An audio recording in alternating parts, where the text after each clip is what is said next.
मेरे साथ संजय सिंह भी जुड़ गए हैं। संजय सिंह भी, एक सेकेंड, संजय सिंह भी जेल काट कर आए। अरे रुकिए ना, अभी रुक तो जाइए। आप थोड़ा जेल गए थे, जो जेल गए थे उनकी आप बीती तो सुन लें। अब आरोप मुक्त किया जा रहा है, हालांकि संजय सिंह को इस मामले में आरोपी ही नहीं थे। आप पर तो ईडी का केस लगाया गया था, अभी ईडी का मामला तो लंबित है। तो एक लड़ाई जीती है, अभी दूसरी लड़ाई भी जीतनी बाकी है क्या संजय सिंह?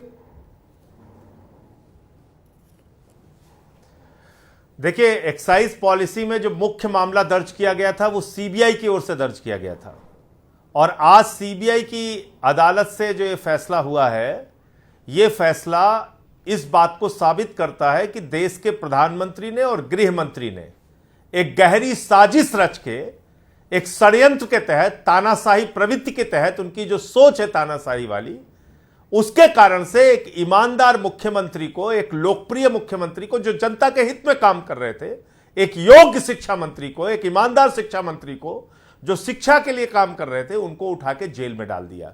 हमारे नेताओं को पकड़ पकड़ के जेल में डाल दिया। और तब भी हम कहते थे, संदीप जी, कोई सबूत तो दिखाओ, कोई पैसा मिला हो, कोई गहना मिला हो, कोई जमीन का प्लाट मिला हो, कोई घर से रुपया बरामद हुआ हो, कुछ तो दिखाओ।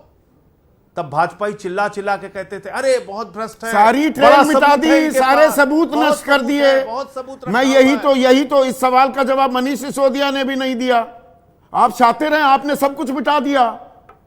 ट्रेन ही नहीं जाने दी। प्रधानमंत्री हैं संदीप जी, केंद्र में केजरीवाल जी प्रधानमंत्री हैं क्या? उनकी जांच एजेंसी है क्या सीबीआई? उन्होंने सबूत मिटा दिया, और ये लोग बड़े निरीह हैं। हमारी सरकार चल रही है क्या यहां पे? दिल्ली की पुलिस हमारे हाथ में है, या सीबीआई हमारे हाथ में है, या ईडी हमारे हाथ में है? कौन सी एजेंसी हमारे हाथ में है? किसका सबूत हमने मिटा दिया? अरे सबूतों को इन्होंने झूठा बनाया हमारे खिलाफ। तो फिर ये शराब नीति जो थी, दरअसल एक्साइज पॉलिसी जो थी, एक मिनट ये बात संजय जी, एक मिनट, तो ये एक्साइज पॉलिसी वापस क्यों ली?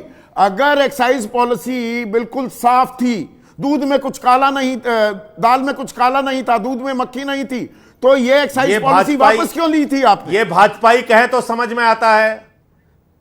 देखिए, ये भाजपाई कहे तो समझ में आता है, वो मूर्खों की टोली है। आप एक पढ़े लिखे पत्रकार हैं, कृपा करके पूरे फैक्ट्स को चेक कर लीजिए। और फैक्ट्स ये है जो आपके चैनल पे मैं पूरी जिम्मेदारी के साथ बता रहा हूं। जो पॉलिसी बनाई गई, उसमें जितने ठेके स्वीकृत किए गए, पहले तो भाजपाइयों ने यह प्रचारित किया, अरे दिल्ली में गली गली में ठेका खुल गया। जब पता चला कि जितने ठेके पहले स्वीकृत थे उतने ही हैं, तो इन्होंने क्या किया कि दिल्ली के अंदर ठेके खुलने ही नहीं दिए।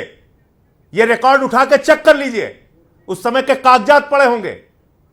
इन लोगों ने ऑब्जेक्शन किया, एलजी ने, इन लोगों ने हल्ला मचाया और ठेके नहीं खुलने दिए। तो मतलब बीजेपी के दबाव में आ गए, हो गई। बीजेपी के दबाव में आकर आपको नीति अपनी तो इससे भ्रष्टाचार कहां आ गया? उससे शक तो पैदा होगा कि नहीं होगा? बीजेपी का दबाव क्या भाई? बीजेपी का प्रशासक बैठा हुआ था, एलजी बैठा हुआ था, जिसने उस पॉलिसी को लागू नहीं होने दिया दिल्ली में। यह था वही मतलब आप कह रहे हैं पॉलिसी बेईमानी हो गई। अच्छा, जब संजय सिंह की जमानत रद्द हुई थी, जब संजय सिंह की इसी अदालत से जमानत रद्द हुई थी, तो भाजपाई चिल्ला चिल्ला के कह रहे थे, अरे तो बहुत बड़ा भ्रष्ट है, इसको तो फांसी पे चढ़ा देना चाहिए, चौराहे पे खड़े करके गोली मार दो। अरे केजरीवाल, ये मनीष सिसोदिया, इनकी तो जमानत रद्द हो गई, ये तो सबसे बड़े बेईमान है। आज उसी अदालत ने हमको बरी कर दिया, अरविंद केजरीवाल, मनीष सिसोदिया और 23 लोगों को बरी कर दिया। तो अब आम आदमी पार्टी के सबूत के साथ छेड़छाड़ कर दिया इन लोगों ने। अरे भैया, सारी एजेंसी तुम्हारे हाथ में, तुम्हें तो इस्तीफा मांगना चाहिए नरेंद्र मोदी का, कि उनकी जांच एजेंसियां सबूत के साथ छेड़छाड़ कर दे रही हैं। अजीब बात है। तो इसलिए जब भ्रष्टाचार तो लड़ाई अभी देखिए, जो मैंने मूल सवाल अभी पहला सवाल पूछा कि जैसे ईडी वाला केस अभी बरकरार है, या दरअसल संजय सिंह अगर सीबीआई की चार्जशीट में आपका नाम ही नहीं है, तो वो आपको लगता है ईडी वाला केस भी आपके खिलाफ हट जाएगा? हाँ, करिए बात पूरी। मैं उसका भी जवाब देता हूं। देखिए, इसीलिए मैं भाजपाइयों के बारे में कहता हूं कि जब भाजपाई भ्रष्टाचार के खिलाफ बोलते हैं, तो ऐसा लगता है ओसामा बिन लादेन अहिंसा पे उपदेश दे रहा है।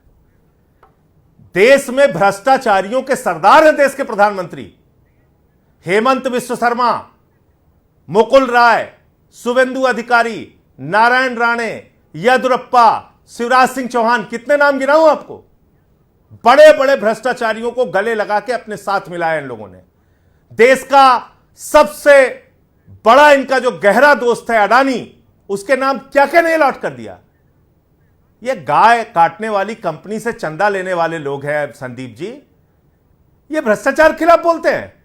जिनकी पार्टी का राष्ट्रीय अध्यक्ष बंगारू लक्ष्मण भ्रष्टाचार रिश्वत लेने के मामले में सजा काट चुका है। बंगारू जनता पार्टी है ये लोग, ये बोलते हैं बंगारू जनता पार्टी वाले लोग। पर यहां पर तो कांग्रेस, बच्चों को जीके में पढ़ाया जाना चाहिए। जो तथाकथित विपक्ष की धुरी बनी हुई है, कांग्रेस के नेता कह रहे हैं ये बीजेपी, सुनिए ना, पवन खेड़ा कह रहे हैं ये तो बीजेपी हमारे प्रतिद्वंदियों को मजबूत करना चाहती है, हमें कमजोर करना चाहती है।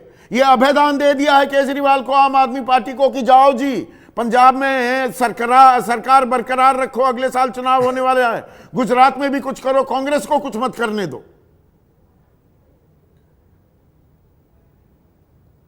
उनके इस बयान पे लोग हंसते होंगे। हरियाणा में हम कमजोर करने गए थे, महाराष्ट्र में कांग्रेसियों को हम कमजोर करने गए थे, बिहार में कांग्रेसियों को हम कमजोर करने गए थे। ये कैसी मजाक की बातें करते हैं लोग। भैया अपने संगठन की चिंता करो, अपनी पार्टी की चिंता करो। पर विपक्षी एकता का भी तो मजाक अरविंद बन रहा है। केजरीवाल और आम आदमी एकता का भी तो मजाक बन रहा है। लामबंद होके पड़ गए पीछे, लामबंद हो गए हो, तो ये ठीक नहीं है। मेरा सिर्फ ये कहना है कि तो आज का जो फैसला आया है, इसके बाद पर देश के प्रधानमंत्री को पूरे देश से माफी मांगनी चाहिए। माफी मांगनी चाहिए प्रधानमंत्री नरेंद्र मोदी को। कितना कितना आरोप लगाया अभी पार्लियामेंट के सेशन में, इसी शराब घोटाले का जिक्र कर रहे थे प्रधानमंत्री, जिसमें आज अरविंद केजरीवाल और पूरी पार्टी को बिल्कुल पाप साफ चलिए, अभी दूध का दूध पानी का पानी हो गया है या अभी होना बाकी है। संजय सिंह आपका शुक्रिया।